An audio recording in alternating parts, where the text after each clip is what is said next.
Hi, my name's Phil. I like talking about politics, and in this video I'd like to discuss the news that the need for EU countries to bypass the Britain land border has created a bit of a boom for ports that are now seeing much heavier demand.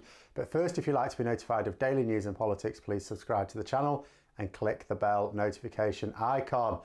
Actually, another first thing to note, which I guess is the second thing to note, is that this is the first recording in my new studio.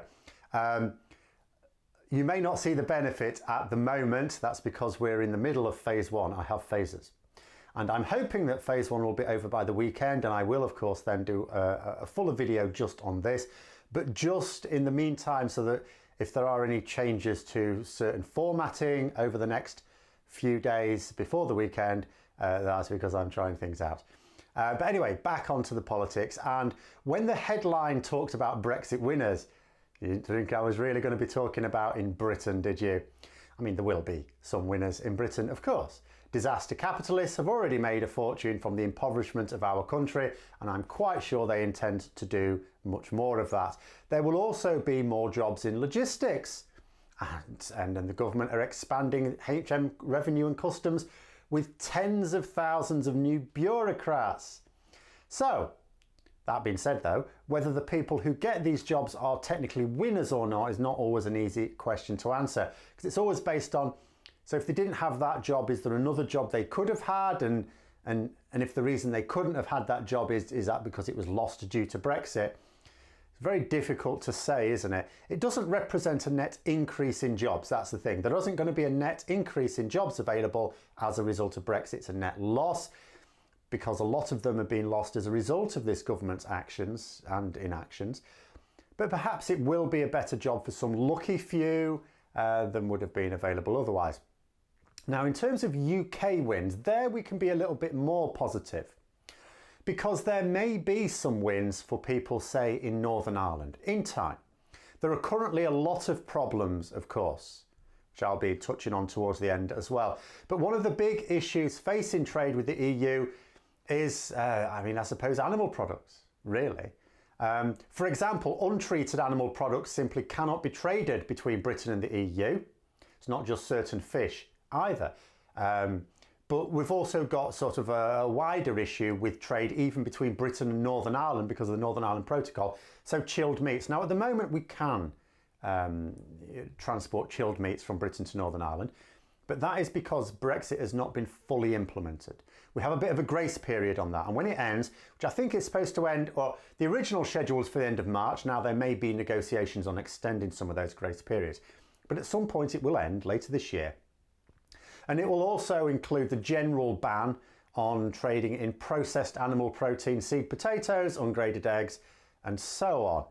And the ban on trade on a lot of these products from third countries to the EU is devastating farming as well as just fishing. But if that trade were to, say, move to Northern Ireland, well, some of it could be rescued.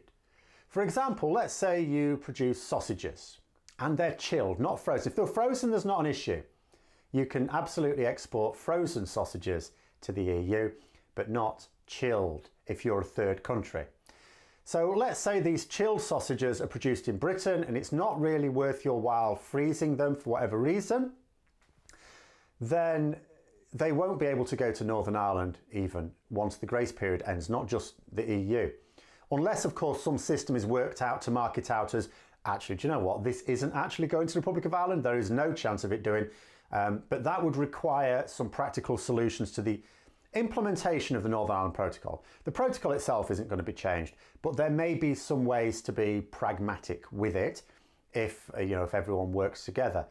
But what definitely means is that you will not be able to trade those sausages with the Republic of Ireland.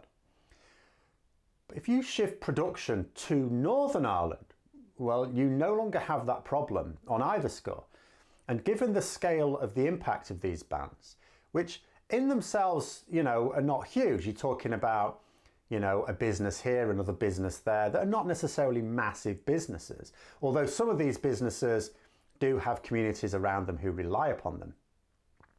But cumulatively, they amount to quite a lot of productivity. And you would imagine that Northern Ireland would see a net increase in production facilities. Naturally, obviously, at the cost of jobs in Britain. But the newsworthy success stories right now, not for the future, right now are on the other side of the Brexit border. So there used to be a lot of freight passing across Britain.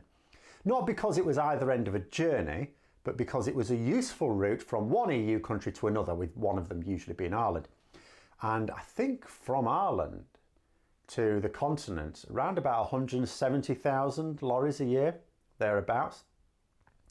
Now, quite a lot of that trade we've lost now. It is still a cheaper way of transporting goods. The Britain Land Bridge is still a cheaper way of getting things across.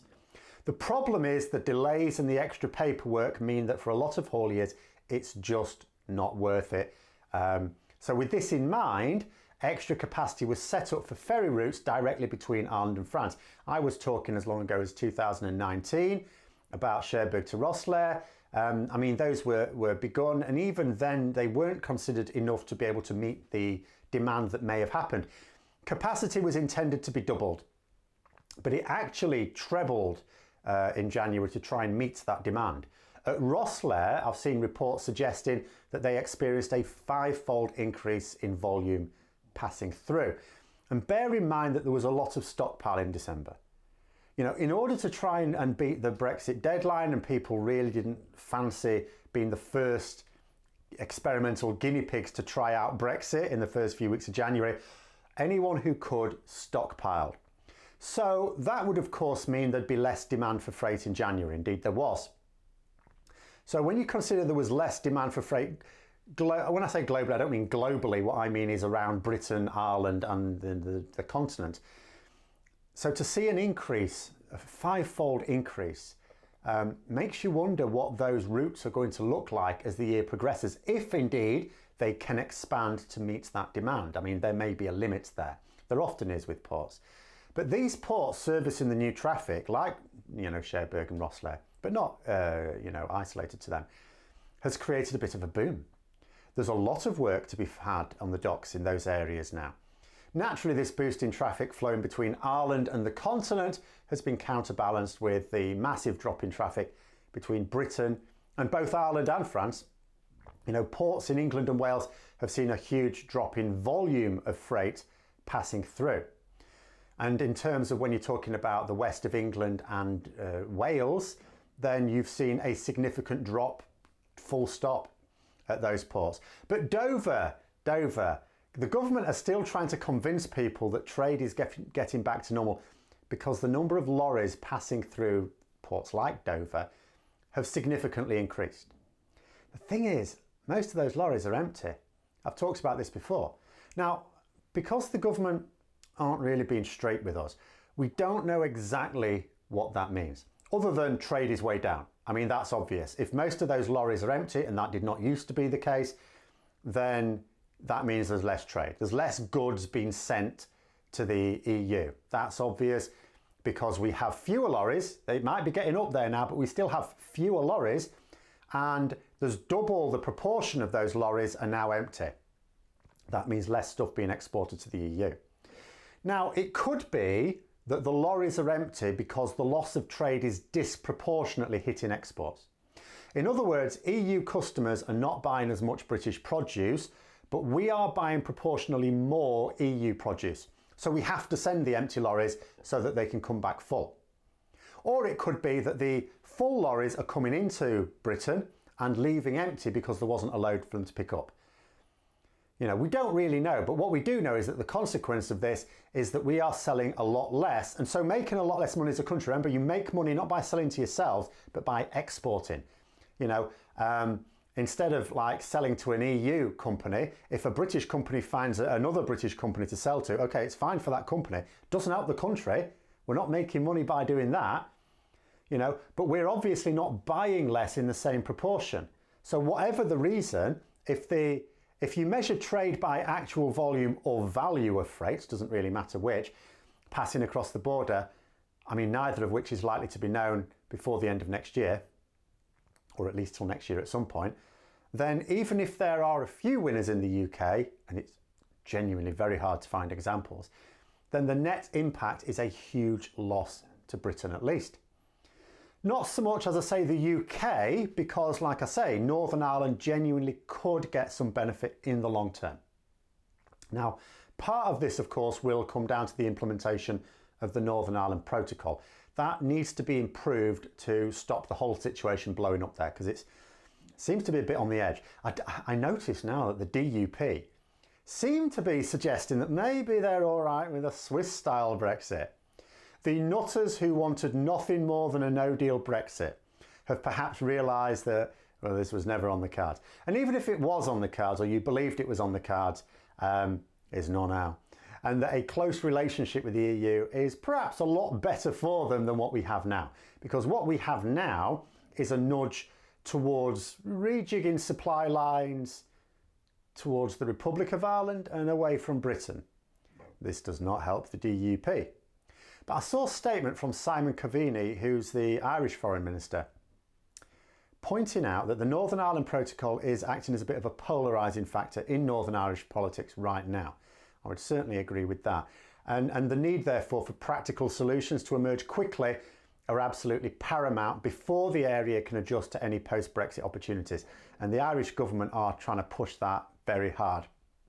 And I suppose the fear is that any further miscalculation by either the EU or the UK, doesn't really matter, could seriously entrench positions and make practical solutions much more difficult to obtain. Because as we've seen from Brexit in general, wherever it is, whatever it is, once you make it a battle where you either win or lose, compromise becomes impossible. It becomes difficult to achieve anything because one side will always see itself as the loser. Whenever there's any movement at all, one side will think to themselves, we've lost in this, and therefore they'll refuse to accept such a solution. But those are my thoughts anyway. Let me know yours in the comments below. Hope you found the video interesting. If you did, don't forget to click the like button. And if you'd like to support the channel further, please also click the Patreon link for details. And until next time, I'll see you later.